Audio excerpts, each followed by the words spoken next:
kesempatan bicara bisa close mic.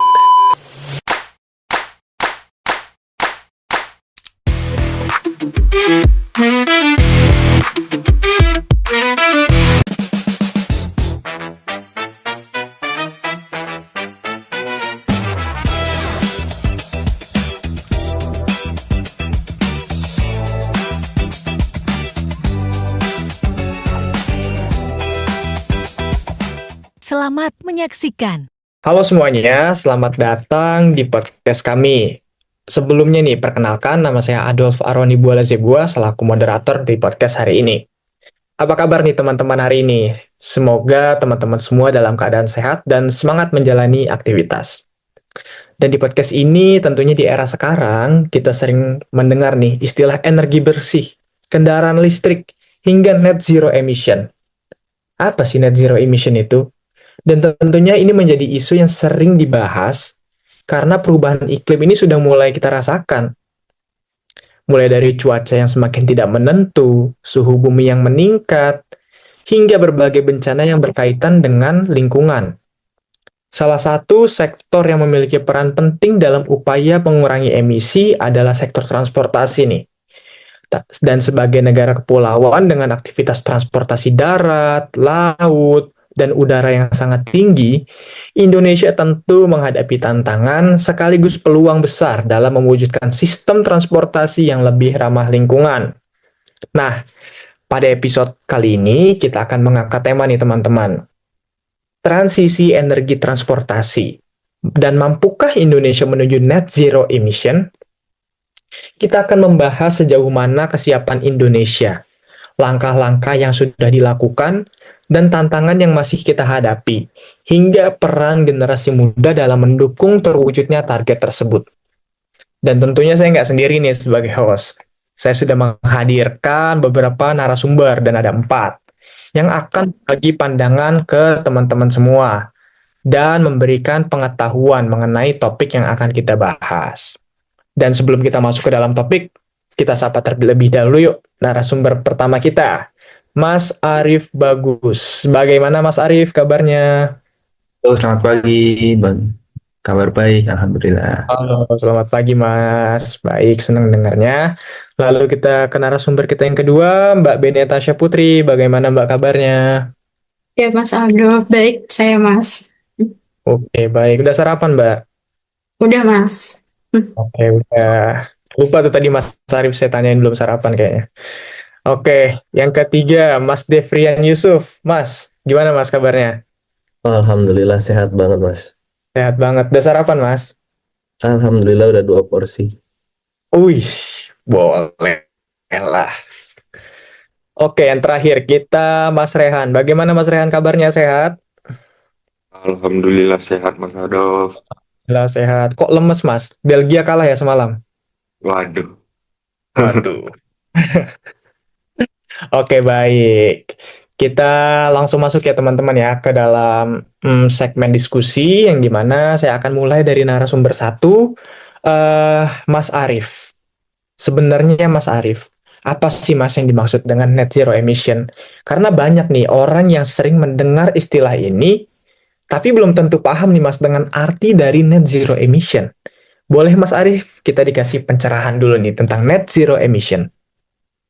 Ya, terima kasih ya untuk Mas Adolf Sebua sebagai narasumber, sebagai moderator. Ya, maaf. Ya, menurut saya untuk istilah net zero emission atau NZE akhir-akhir ini cukup sering kita dengar, terutama ketika membahas perubahan iklim dan energi. Namun masih banyak nih yang mengira bahwa NZE atau net zero emission ini berarti tidak boleh ada emisi sama sekali. Padahal sebenarnya bukan begitu.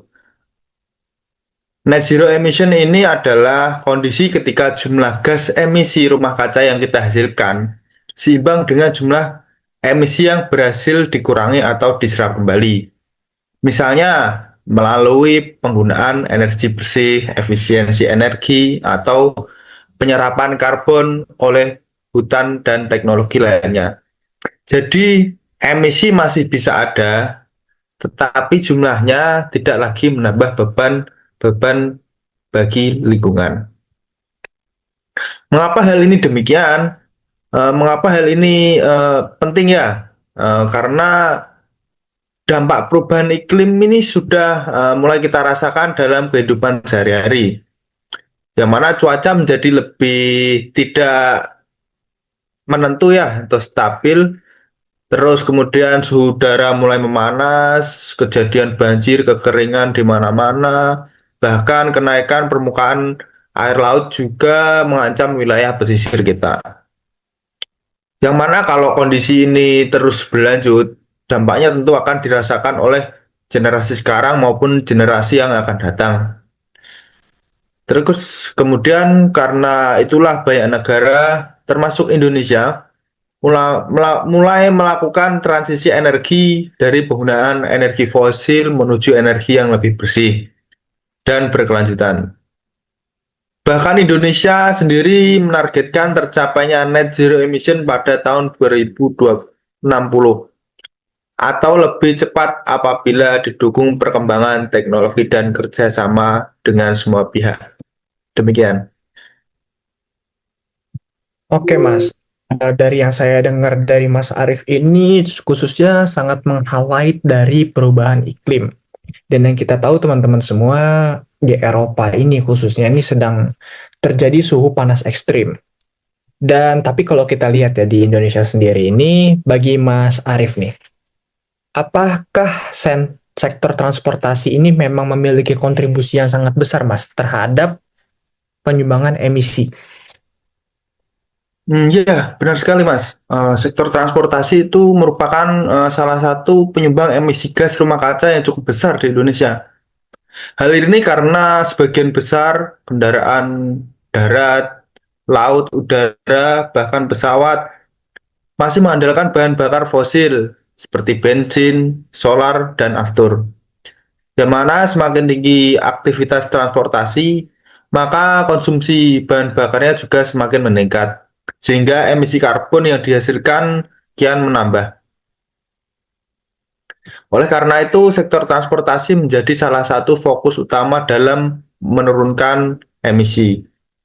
Berbagai langkah mulai dilakukan, seperti pengembangan kendaraan listrik, penggunaan BBM nabati atau biofuel, kemudian penerapan teknologi yang lebih efisien di sektor pelayaran dan penerbangan.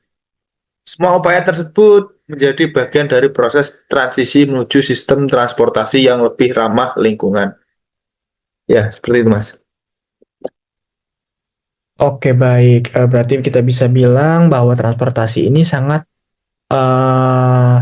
memiliki peran besar ya, Mas, dalam memberikan emisi gas rumah kaca dan menjadi fokus utama bagi pemerintah. Oke.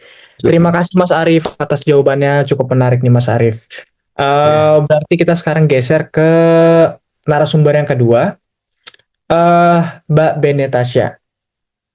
Menurut Mbak Bene nih, langkah apa sih Mbak yang sudah dilakukan oleh Indonesia dalam mendukung transisi energi di sektor transportasi khususnya?